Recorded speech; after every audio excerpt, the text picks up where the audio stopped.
Hello and welcome. My name is Jessica Rose. In this video, I'm going to be talking about how to maintain boundaries when you work for yourself. So this is talking about around your working hours. If you're someone who typically overworks or underworks, which is very normal if you're running your own business or you're a freelancer, and it's more and more important in this day and age that we look after ourselves, that we see how we can look after our mental health inside running our own businesses. So one of the first things I would say that helps me with this is having working hours that are structured, that you commit to in advance.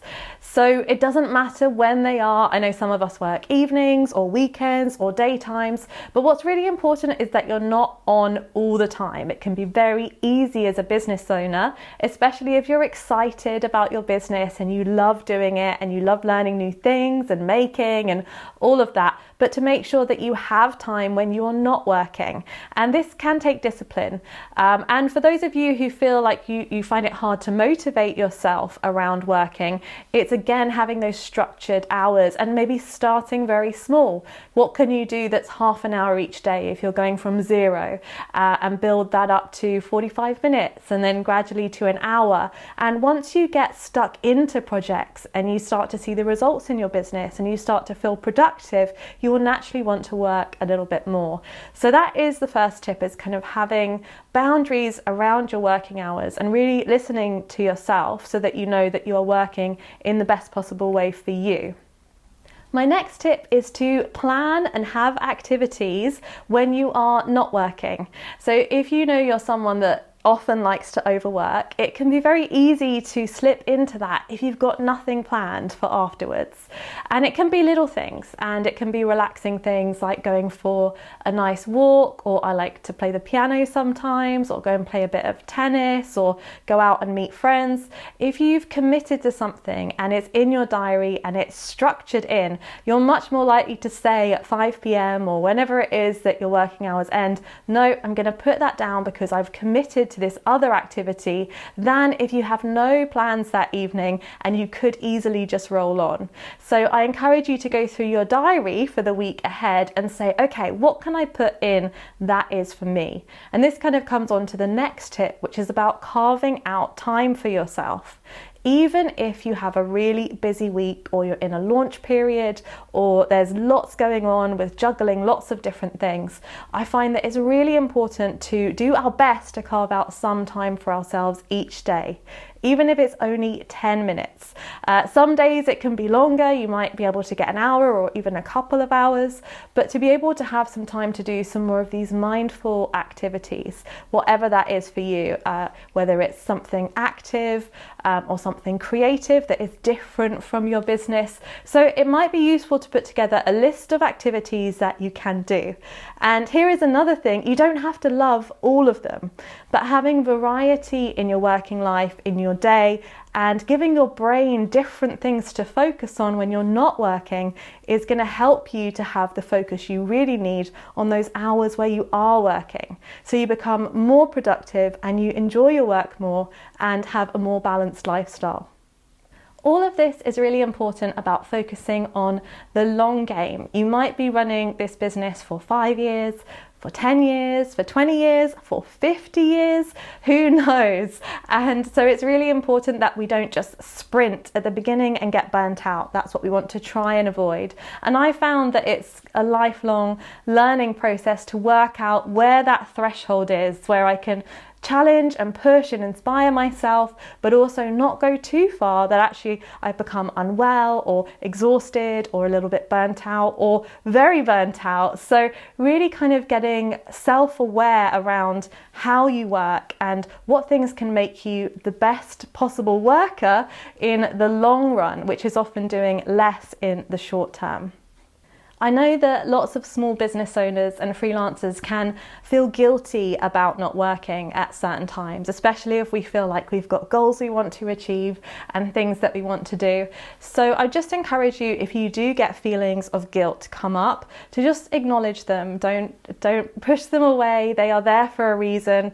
Often it's to do with fear and, us wanting to have more, to be more, to feel that we are not quite enough as we are. So if those guilt guilty feelings come up, just sit with them, acknowledge them. They're not going to hurt us. They are just feelings. Of course, they can feel very uncomfortable, but once you breathe through them, perhaps do some meditation or go for a walk and have a little talk with yourself, you'll train yourself how to manage these feelings instead of getting them to manage you, which of course is unhealthy for us in the long run. So share them with people, get them out there. All of these things are so good for your mental health. And if you're really struggling with that, of course, seek professional advice and get somebody that you can talk to who can really help you around these things. Another thing that really helps me with this is being intentional about the time I spend on my business. So I often share I would never just go to my desk and hope to know what to do that day without any sort of plan. I try to always look the night before or the afternoon before when I finish work at what my schedule is for the next day. I also tend to look once a week at the week ahead and just roughly map out what I'm going to be doing and when. So if I only have 4 hours to work one day, I know exactly how I'm going to spend those hours to get the most out of them. And when I am off, and I'm going to really enjoy that time that I have off as well. So it's about being really present in the situation that you're in by planning ahead so that you know exactly what you're doing and you can almost mentally prepare for that. Now, of course, things change and develop and we have to be flexible in our businesses, but I found that this intentionality is really important for me to be as productive as possible so that I can have more time off. If you are working long days or you've got a busy schedule ahead, taking little breaks throughout the day we all know can really help to get us through. So even though it can be tempting sometimes to just keep your head down and working straight through, try to treat yourself kindly. Try to give yourself little breaks, little pauses, little moments. That will mean that you're able to sustain a little bit longer through that busy period. And I think something that I've been kind of talking about through this whole video, but that is really important, is becoming self-aware. And a good way to do that is to have an attitude of curiosity about yourself and how you like to work. We all like to work in different ways. Some people are more motivated in the morning. Some people get inspired at night time or in the evening. Some people find it hard to work after eating or the other way around. Some people need to do activity before they work. So there can be a lot of pressure online to follow somebody else's structure or strategy, and I would say do it your own way. You are the best person to know how to take care of yourself. So you might fail, you might get it wrong, you might find that the way that you approach things doesn't quite work for you, but as long as you're curious and you're always open to learning about yourself, you will start to learn how you work best if you don't already know that, and you can really work with yourself as a team to be your best boss and be your best employee and get the most out of the whole working situation that you're in.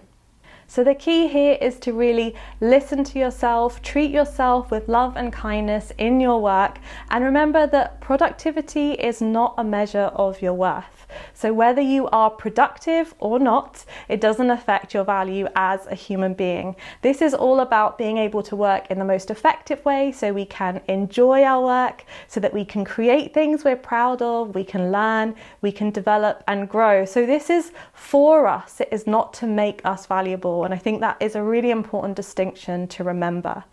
I hope that these tips and bits of information that I've learned over the years have been helpful for you. I would love you to come and share your experience of this below and anything that's helped you in your working life and getting that balance and having those boundaries, as well as loving what you do and wanting to move forwards with it. Thank you so much for watching this video, and I look forward to seeing you on another one very soon. If you enjoyed this video, do give it a like and please subscribe to our YouTube channel. And if you would like to find out more about our free online courses and join our community, visit us at jewellersacademy.com.